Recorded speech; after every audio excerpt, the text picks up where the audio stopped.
O le a tātou tāpua I atu I le atua.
I o tō vivi atu I le alii, a wae le lei o ia, a wae whaavavau lava lona alofa.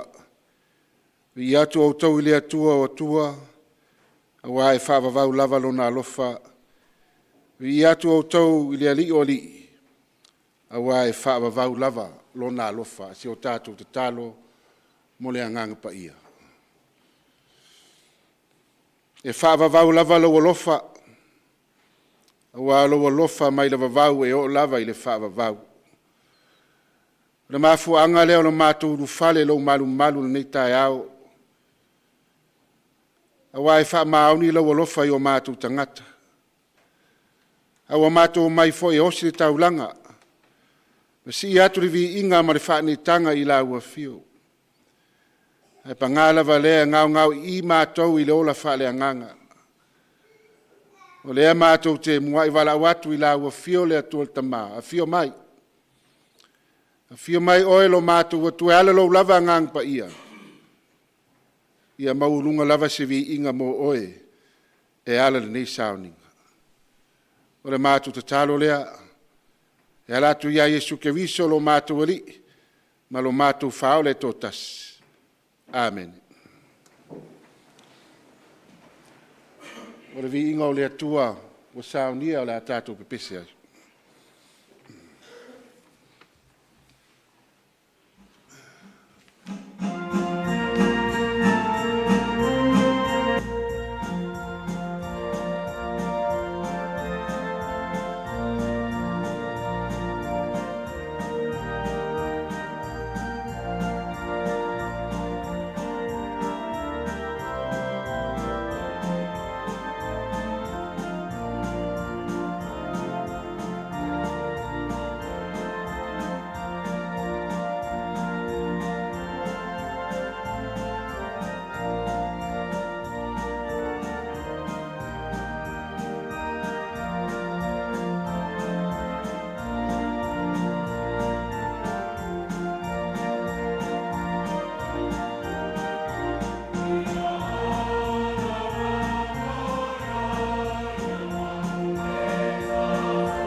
Whaitauina le tusi pa ia. Tusi mai le whainga fau. Tusi a Paulo ia Tito. Nona mta apu mua. Tito e nona mta apu mua. Le tātou whaitau mai le whaiupu mua. Whaangata le whaiupu e se fulu ma le ono. Ia po le mta apu atoa. Whaitau whelafo ai mātua ma whanau. Mai le whaiupu mua. Se ia o le whaiunga le mta upu. Titus chapter 1 verses 1 to 16. Tito le mta upu mua. Timoteo Tito loa. Ioi. Whetalai mai le angango le atua. E ala le whaitauina o lan tuspa ia. A maua le whanau whaitau le whaipu mua. O Paulo. O le auna le atua. Ma le apostolo a Yesu Keriso. Ono le whaatua o e ua filifilia e le atua. Ma le iloa le lei o le upumoni e urai i le amio atua.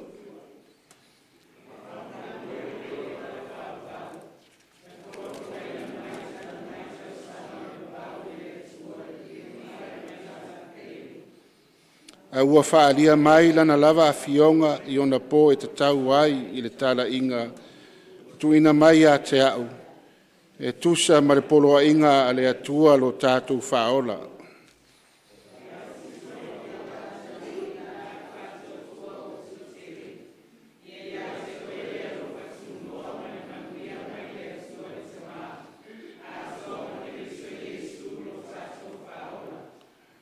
Le mele nei na o tuai a oi ke reta.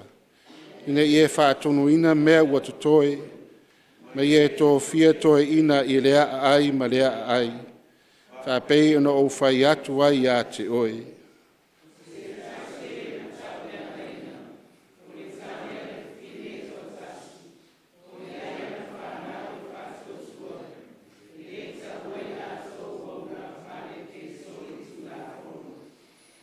Wai te tau lava i le pikopo i tau langanina o ia. Wa o ia le auna e tausi i mea le atua. E le finau vale, e le i tango fie, e le inu tele i waina, e le fasi tangata, e le manu i loa.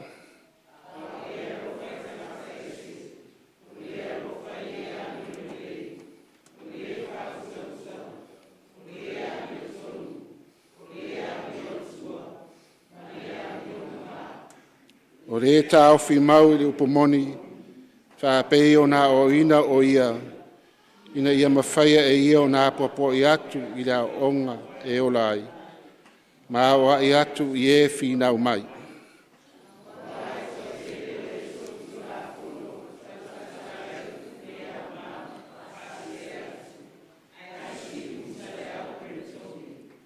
E te tau o na punutio o lātou ngutu, a wā ua lātou whāliru ese i nisi a inga atoa. O roa o ao i mea le te tau, ina ua māt pepea i le oloa.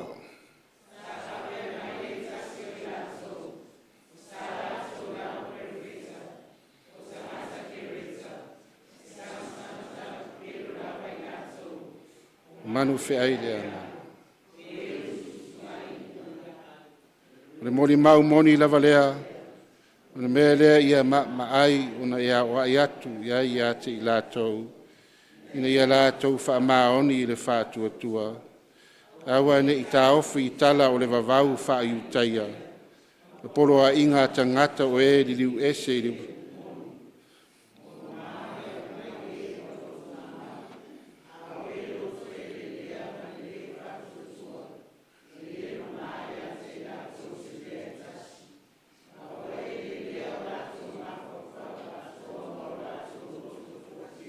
Fai tau whaatasi, ua lātou tauane, ua lātou i loa le atua, ai whaafiti ia te ia i a lātou ngā ruenga.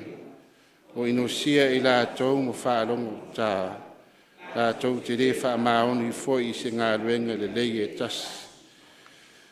Whaamanuia tele mai lea tua ala tātou whaitau ma whaalongolongo pea ia nā fionga pa ia tu mau atu ia te ia lona lava vi inga nei me se i o lava i le whaavau lava.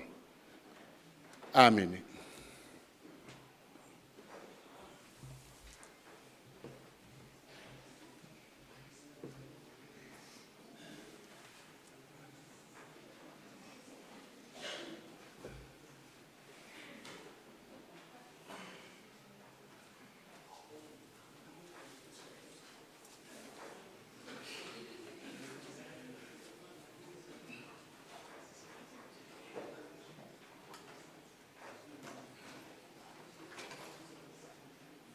Ia whai se tala mo tamaiti.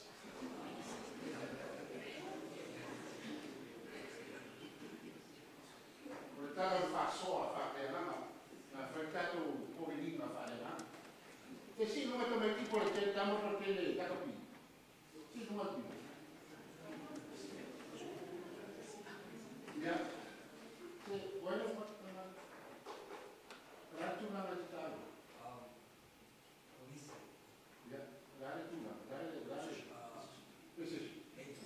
Kalau nak pion apa? Ayo itu. Lalu tahu. Lalu kurang tahu. Nombor 4 al 4 tidak apa. Mungkin nombor 4 itu macam mana? Ya, dah kita tu kau ini apa ya? Yo. Tele tu lah tu, tapi saya fie saya memang. Yo. Tele tu lah tu, aku aja. La familia te fil fa sora ya tutto e io non so da ina ma le tu fa la ya ole so swali mo mo al sefa ole la mate Utupo ta tu fa e non la mate la fa la mate fa mo mia te bere tu ta ya le mate fa ma oggi fa butta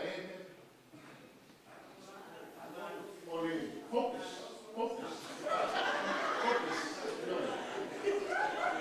So se está arruma nada unir el focus, la pasa amor el focus, la pasa amor focus. Pero está mal. Está mal. Está mal que está algo está luma mau en su sila. Este first 5, este second 5, este número 4. Ele ya no puedo agora, leva nada. Ele não me dá Now, here it out, focus. Take it out. You take brand of my coach, focus. Tauga. You know, two of them are mix. And that one, vessel, focus. The other one, or the communication. Tahua, you're very much of Matua, I'll take bread, over our first 5. Você não ficar formado. A saudade do mundo sabe assim. Kau lang ako bingo ko sa pasui. Yung brand na, may buga na. Lalo sa pasui, mag-iya ko ako po pa. O si Sel, kung masisila ako ay papo siya. May hangal communication. So, dali. Kasi nakakatawa ng dito. O Felaugaiga e ano que arrumar, universidade arrumar tá arrumar, so todo for egalíssimo. Bom dia soltar ainda ali, soltar. Tá no nome mato, tá no nome federal, soltar. Agora ele deve soltar. Isso me faz então. Ela vai passar no povo, aí a gente não nada. Lá como um outro, focus, tá bom. Ia marupulo na rua, vida feixes, esse tal, se da sila ya isso, sila tu ya tu fana. Ana fa petalo na pia, gasto na metalo. Não tá uma outra. Jesus prayed to not be what do you think he would pray? I would have it as my coach. Coach, Jesus, down my face. Dia onde, tá na rua, Ua me tāua. A uma tātu Sauniga nei se te alu le uana. Ia le focus, communication. Tau lai, se o tai. Te lo tameki nei asu. Le ana se o tai mātua. La sawa la uma potu no. Ua mea poku te se motau. E se hotel la te potu. Mana wala au ate ni umai funia. We need to communicate with our parents. Mesi abi naso. Whaina tāni naso wa tēnā na communicate tātou man lefo. Lefo nele to communicate tātou.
O le te talo whaafitai whātu i senga. Ina atu nisi o tātou manao i luma le atua. Se o tātou ifo ma te talo. E pa ia lava lau a fio. E siri ese ma pule au au o e lo mātu atua. E whaapale ina o e vi inga. Awa o lau a fio lava o le atua foa. O le na whaia le langi ma le lalo langi. Ai are tangata na e whaia lo lava whātu spa ia. E mafuanga leo le mātou fia tāpua i lau a fio le nei tai au. Se o mātou o mai e se i a vatu le anganga o le whawhitai.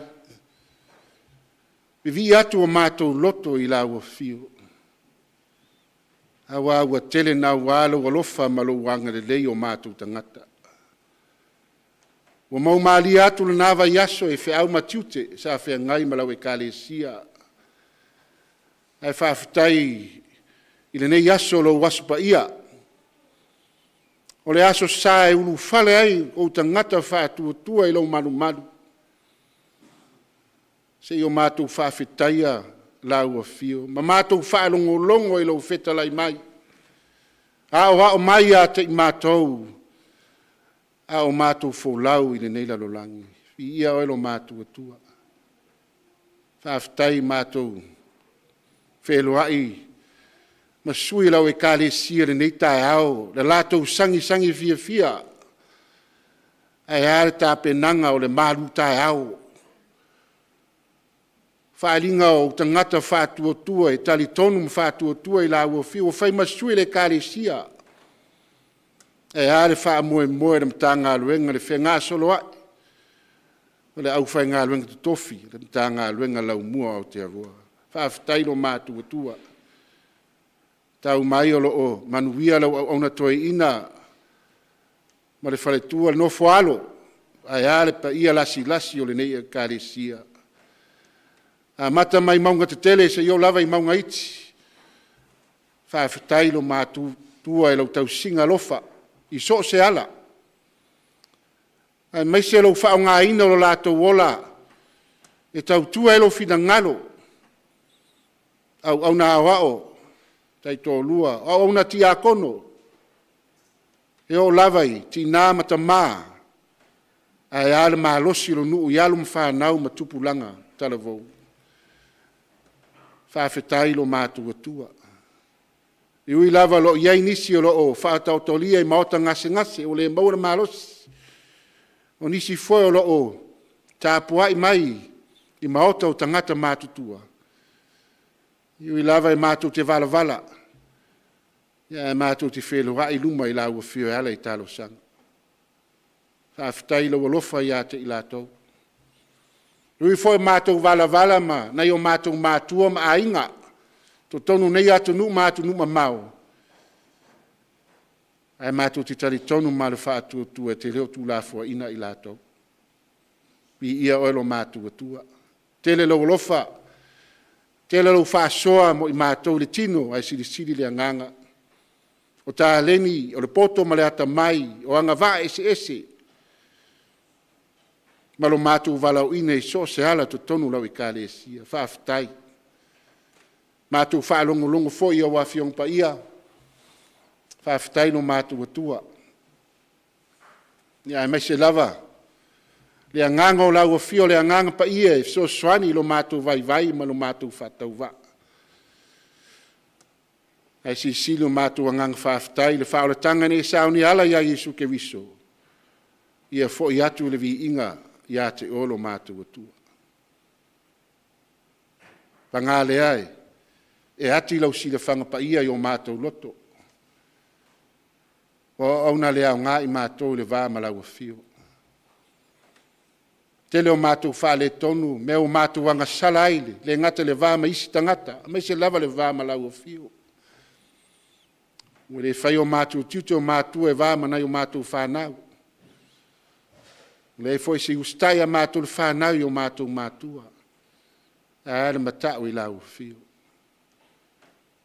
Ua mātou loto e tūna naunga mawhao so songa le nei lalolangi wala matia lo mātou wola. le atua te mā. Se ia lofa ma wha mā ngalo mai a te i mātou. Wha mā ngalo le i whonga lo nuu ni tae au. Na ngona la mātou loto salamo. Mātou wifo, ma puna no watu i au luma le nei tae au. Mātou te talo i la ua fio. Na vea ia le toto. Pa iau Yesu ke wiso na malingi lunga sātou. Wha ma ngalo ai o mātou anga sala umalawa. Awa o mai pēi ati mātou. Ina yo mātou i loa no ese mai le leanga o le neila lo langi. E iau mātou tutu mau i la ua fio. Awa o lau lava fina ngalo lea mo i mātou. O lau a fio lava o lea tua lea lofa, ma lea lofa muti vale umalawa. O lau a fio lava e ala mai ai, wha manianga mo i mātou. Mātou tu inatu i o luma, lau e kāle sia nei. Ta mātou e ina, ma le whaletua, pa ia lasi o le nei au lotu. Au nā wao, au na tia kono, ma ne o latu whaletua. Nei ta māma tina, se i o lava i alum whanau. To tonu nei o latu a inga, le hati na ina, ai mai se lava le nei vai tau whaingatā. Se ia lofa ma whaata mau a ina lātou. I le oa, i le tino ai se sili le nganga mai la ua fio. Wa afu fuanga wa ala vasinga.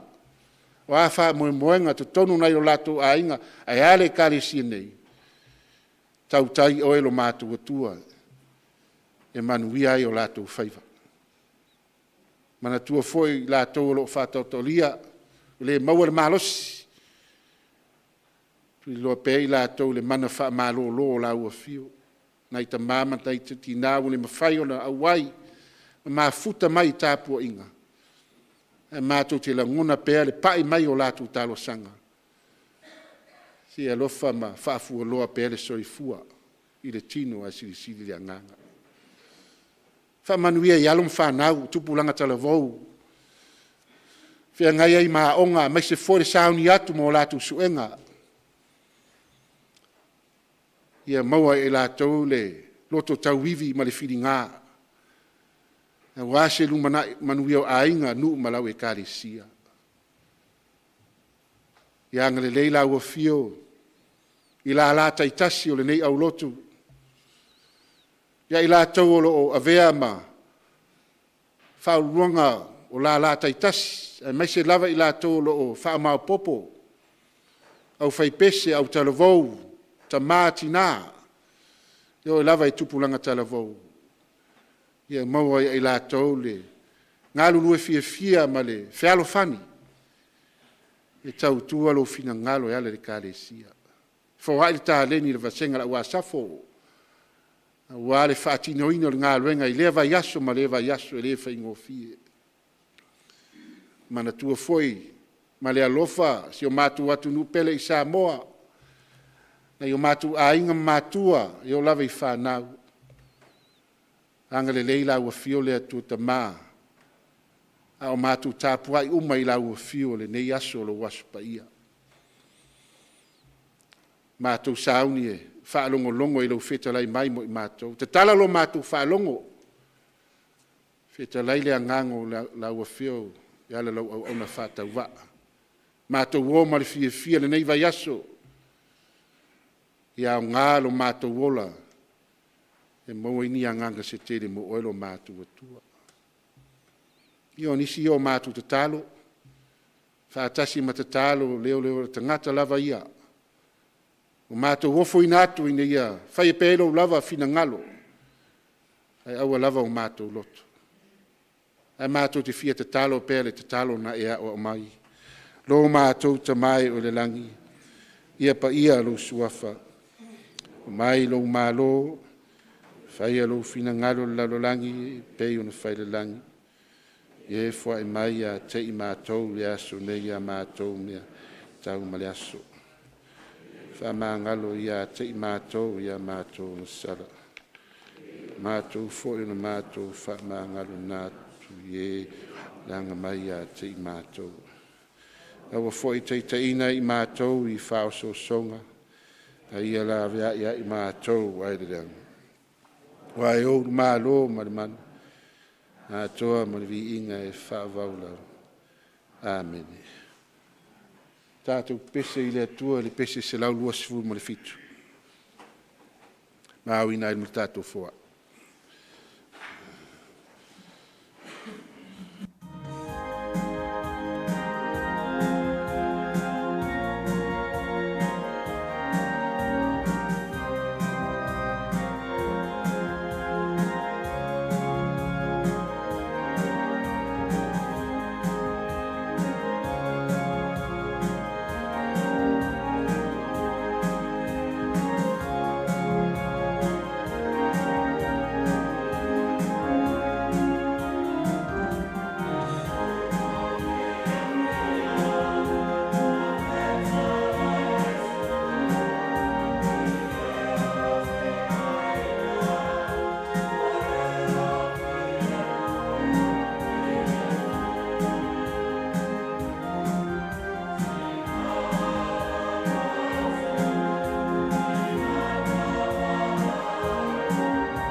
Tele lau alofa, tele lau wanga le leilo mātou tua e lo mātou ola.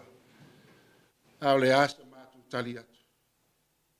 Me alofa siri na e foai mai, mole lalo langi, e ala ia Yesu ke wiso vi ia o lo mātou tua. No nisi ia o wha manuianga, o mātou ofo inatu whai tau langa i la ua fio, o le mātou ta talo, se ia lofa matalia mai, whapa ia ma wha manuia whatasi mo mātou tangata atoa, ia vi ia o lo mātou atua. O le mātou ta talo le ala ia Yesu. Amen.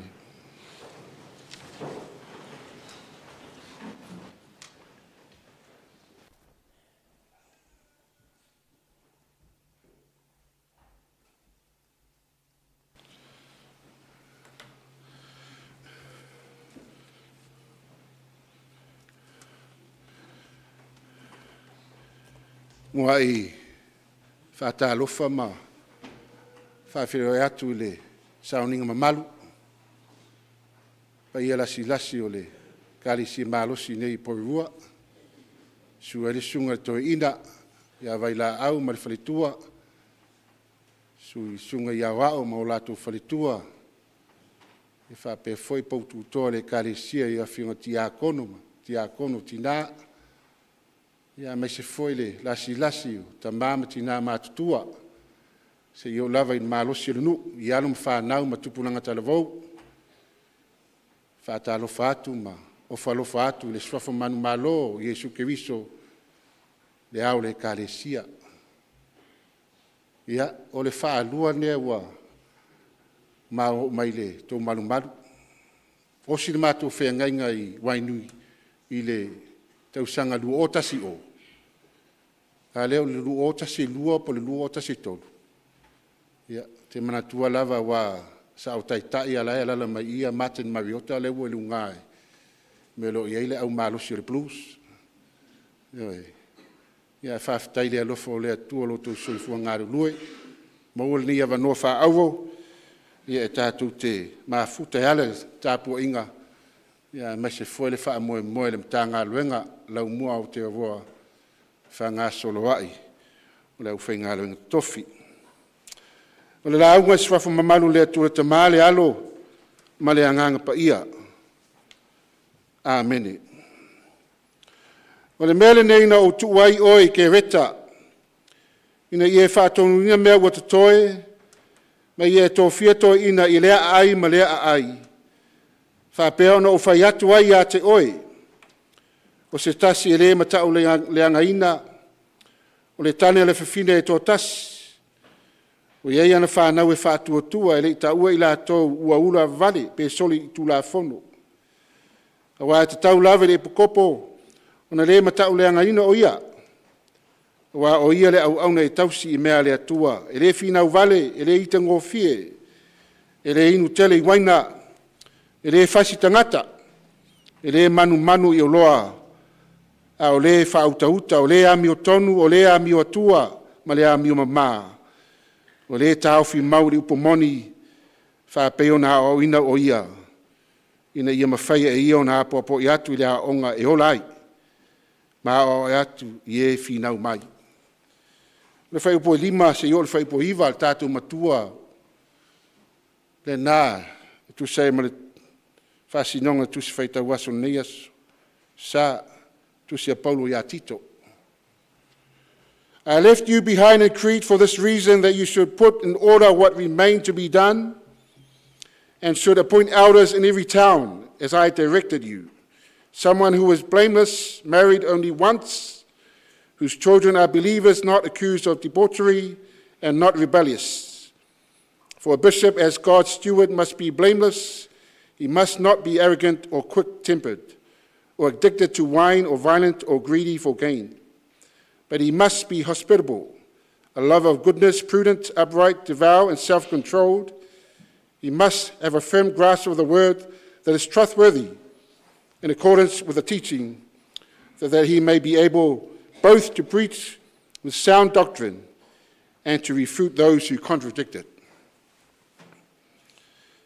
O le manatu au le vaiaso, e pe ona mai le tusi whaita waso le kare si e whapea, o tusi ia Tito Maiuta. letters to Titus and Jude. Aole manatu au tūna nei asa. O se whātaitainga I tangata uma. An example to all. O se whātaitainga I tangata uma. An example to all. A toi whaupu nei manatu au tū. Whaiona tātou whapea role model. Role model. A person is either a good role model or a bad role model. O se si whātupu manatu. O aila role model. Who is your role model? O aiste ngata po ni tangata foi o lo ainga o lo nu malau e kale sia. E whai ngalo nga foi. O la o taalo po se ngata taalo foi. E tau lai ailo wa ai. Mo ua whai matangata o iai lona influence I lo olanga. Se role model you look up to. Ia mi o le lei e loto alofa. E le whai longa tangata. A lo wa maaso. Ma o mai aso matangi o le olanga. O le tangata lea you can depend on. I lana wha malo si au mana upu wha mawhanawhana. A whasiri atu ai se tupe e lima fowai. Maanga le lei. O se tangata po ni tangata ua whaima whaitaita inga le lei mo tangata uma. An example for all. A haoi. Do you think o oe o hau le isi tangata ua whaima whaitaita inga le lei mo isi tangata? Ia e tofu umat lava tātou matati. E whamaila winga o le nei whai tau po le nei manata o tū pēa tango e Google search. An example to all means that someone is a role model whose actions, behavior and character should be imitated by others. O se whataita inga I tangata uma o lono winga se tasi o se whataita inga I te tau na whaawao I isi tangata. Ana tanga lana mio maona winga.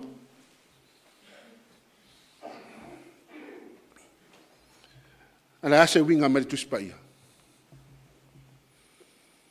Tala tātou whaitauina mali tusi atito tala malama. So mai ino wata tala mai Paulo mai le whalipuipuli. Ili unu o taimi sa whalipuipui ai le māloa roma. Ona ia tusia ele nei tusi ilo na atali whale a nganga o tito. Le ua whaalangi e Paulo whamai o se tatali moni le whātua. O se tusi o loo au ili mai ai whātonunga Paulo ia tito. Ina ia whātino ma whātuina ma filifili. Mua filifili ni tai le lei. A strong leadership team. Malona lua. Ia whāsao talitonunga tau whāsese. Ma le whāpio. Wafa ina ila tua I le motu o Kereta. The island of Crete. O le motu o Kereta se tasi o tu malo tele o Roma. O se motu sa avea ma o ngā tonu o whiwhata wainga. I le ngata I whale. O se motu sa va e le tele o maunga. Maurunga. Mai tele o nonofo tangata Kereta e au tafa o le sami. Mara ngata I whale. E ele tali tonunga. A o le malanga atu Paulo Matito. O mahe on to tole fatu le tale lei ala I mafutanga whaloto I whale o house churches. O kirisianu I tai o mafuta whaatas. Talu mai le aso le Pentekoso. E pe ona awai nisi o tangata Kereta. Alo whawhita auli o tūlai mai. O le wha maoni tai o le lotu.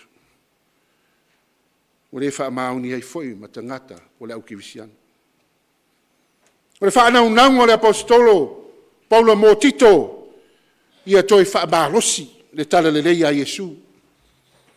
Fili ma to tofin to ina I lea ai ma lea ai. Ona whae loa lea Paulo ia tito, I tuenga inga tangata, po tai mo mia. E na sauri whai upo onu, whamai o se tasi e le matau lea ngaina. O le tane ala whewhine e tō tasi. O le winga o se tasi. Po se tai e tō tasi lava lon tō lua. Se au anu e tausi le leile ngā luenga le atua. E le whina uvale, e le i tongo fie. E le i tele waina. E le whasi te ngate, e le manu I o loa. O se e whai ma whaataita inga le lei. Mō ta ngata uma. E whōringa mai le, il description lea a Paulo, e matua tō tele le au whina uvale. Tō tele le au i tongo fie, enga. Tō tele le au inu waina, ma le au whasi te ngata, e maise le manu I le oa, po le greed for wealth. Ai maise lava se tasi o ami o le anga ua, tau ta ua I tangata ia ke reta.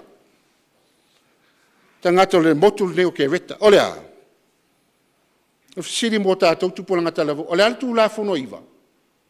Sau lor tali, la tu la fono iwa. Aua e te moli mau pepelo. Ia mana tua le mea na. You shall not bear false witness against your neighbor. Simply put it, don't lie. Whawhitau li mātui ālea le tupu tonu le motu leo ke reta. Le whamai e le moli maua Paulo. Saunoanga se tasi o perefeta tonu lavo o ke reta. Whamai o tangata ke reta e sanga tala pe pelo lava I lātou. Cretans are always liars. E wheo lolope ana whaapea mai just liars. Ala ua tu e male always. Le knowing o teimi uma. Maaso uma. E sanga tala pe pelo. Are always liars. O mana tu ailanga ngana lau psychologists. Po fo mai o le mafau. E ila to model na fa mai o le ta ua o le psychological model. Po se whata ta inga whapitoa e whaava senga ina ai I tu inga pepelo. E tusa mo lato lanu. They call it the colors of lies. Ioi. The colors of lies. For mai la lato mau, there are 4 colors of lies. E wha matala I winga ese. O pepelo ese. O le lanu momua, o le lanu pai. Po le pepelo pai. White lies. So mai o le pepelo laititi. Feo lolo. Ia awani ia whaina le fina ngalo risi o usua tangata. For example, le ua umana I tau sami le whale lau wō, ma nai e le kuka. Whai lau lau taras, wā seki ar kuka. But really deep down inside, it was not very nice. Yo le sifa te tenga, you would say, I'm on my way. No, look. But really you're not. Ia ma le sifa sidi, are you okay? Ai to te tali atu, yes, I'm okay. Ea seki mea uma. Ale mea moni lava, le ele mea lai wha le tonu. Ai mawhati ai. Musu e whaari. Pe pelo pae le whamai aleu psychologist. I'm sure we've all done it. Lona rua. Whamai ole pe pelo lanu uri. Black lies. Ole pe pelo lalea, whamai mātu ia. Ia tangia le maratu whapito ma le whaasausiri. Whaamaulunga whai ma le iloa. Ma fuona pepelo ina ia manui ai oe. Tau le lei ai oe. A le ise ma fau alofa I lea ua e pepelo iai. Selfish. So may all black lies are sinister and evil. Lanu lona tolu. So may all le lanu grey. FOF. Grey lies. O le grey lies lai, e o ngā tutonu o le pepelo pai, ma le pepelo ururi, o ngā tutonu. Grey lies. Toi ngā pepelo lea, po se whāte ta ingai. Pepelo whongale ina ia pui ai lisi o susu o tangata. You're lying to protect someone. Ia po le pepelo whongale whamai o le pepelo over-exaggerate. A wha sa moa o le ngutu se itu lou. O le pepelo tau whaofo. Io e. Sau ta alo wingi yaso la. E mau futalo to lua e li ta alo ale o la ngato. Grey lies. Ia male lanu muri. Whamau le lanu mu. Red lies. Toi ngā pepelo la le whamai le usai kalas. Hot lies. Nani whata ta ingo le hot lies. O le pepelo e whaaleanga i le isi o uso atangata. Pepelo e tau i masui. E hurt ai le isi tangata. E te siva ai le tangata, tai se se ai le tangata. Red lies. Hot lies. I o lanu nā wha le. Lanu pae, lanu uri, lanu e fiofu, ma le lanu mumu. O fio e sa ili pe se lanu moana e le ese mea. Alo fesili la, o le ale lanu pepelo le fetau i matangata ke weta. O le tali ala whaila unga pe a whaitau to toa i le neitala. Lanu umana e wha, pe a tu whatas, masiri atu. Awa o le pepelo lava ia. E le e whailonga ina i ni lanu. O le pepelo. O lulupo o lulupo. Ua whaangalo lato walauina i to tonu le kālesia e sa ili ei lato o loa pena whamaile tala. Ua whaangale swafo le li. E so e lato manuia malo lato tamau ainga. Le angasala ua whai mali ei loa. E whaalangi lato te iloa le atua. Ai whaafiti ma te te e atu le fina ngalo le atua. E ali ngā luenga inosia ma le le wha maoni. Tau tele lau soli tu la fono. Tau talai upu lea o ngā. Whaase se ina i loto isi. Ai maise le mana o lasi ma le mata pea pea. Ua filongia le tale leia a Yesu. Ma tali tonunga i tū maanga wha pau pau. Ai maise le tele o lato watua. Wha pau pau e lengi. Tele. E le lato watua nā nei a Zeus po seu.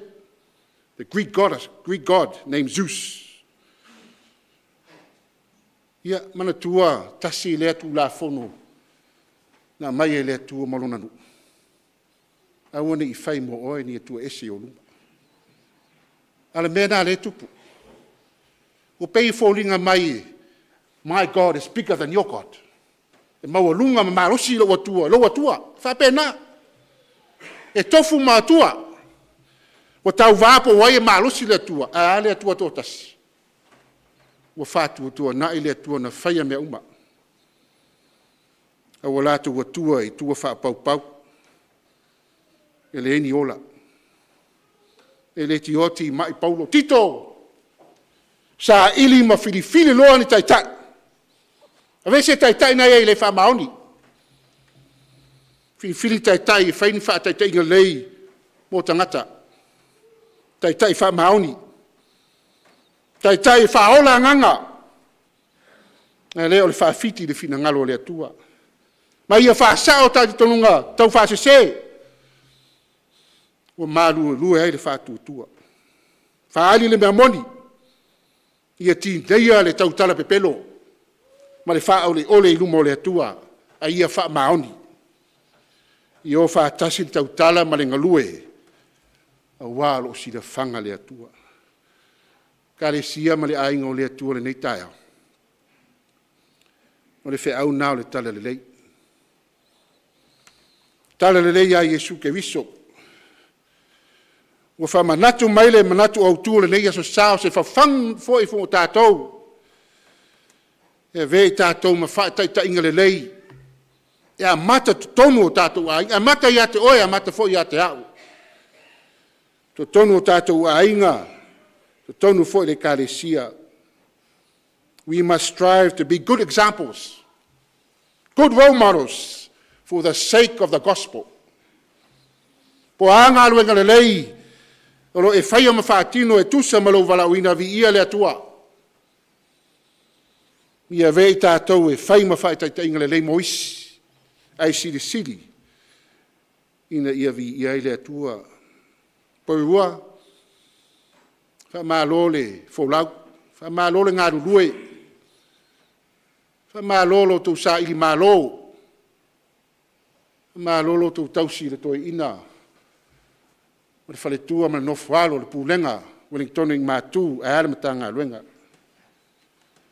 Si le whanga lea tua, lo tau tauti ngā, lo tau wanga lei, lo tau wafu malingi, lo tau tua loto, tau tua toto, tau tua matavela, mo le fina ngalo lea tua. Arfe au lea ua momoli mai tātou le ni tae au. Ia tātou ngalu lue pea. Hati nai pea, fu o lea nganga, o lea lofa, oli file mua no sai. Anga le leifa maoni anga malu, ma lea mio pu lea. Awane ia veo tātou tūlanga whaataitai. To tonu a inga, nuu malana i kare sia e tātou te whaamaulungai. Ma lea mana ia ile isi usu atangata. Au foi ne ave tātou e whaima whaataita inga leanga moisi.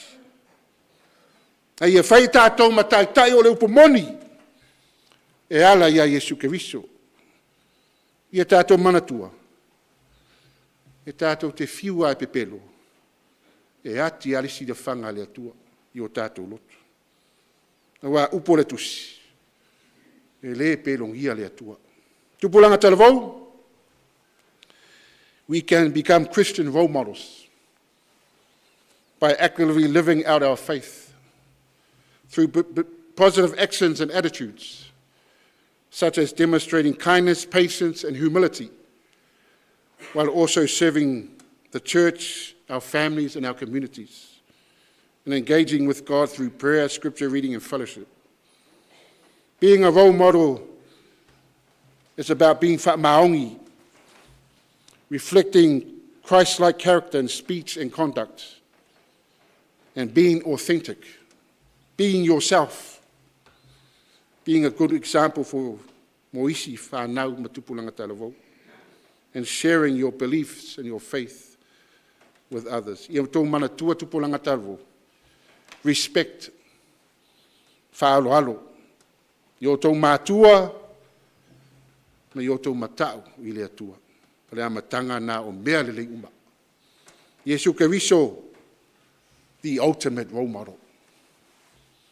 Le ia se si whataitainga sidi, Yesu Keriso.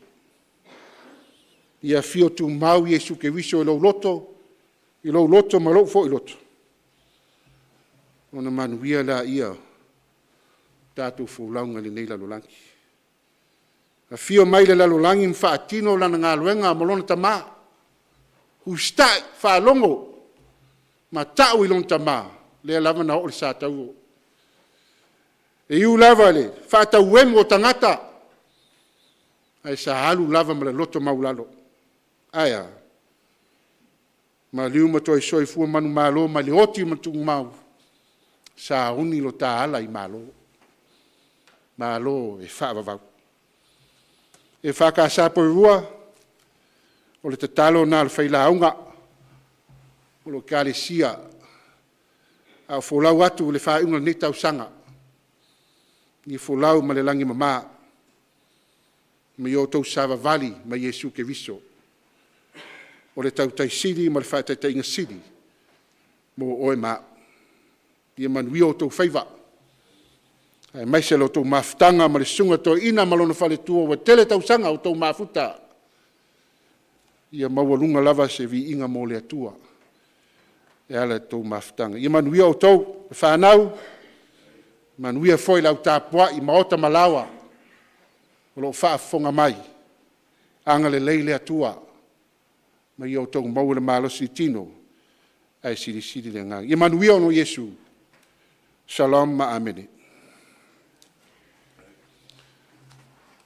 o le pese se lau mariva le pese o le a tātou whai ue.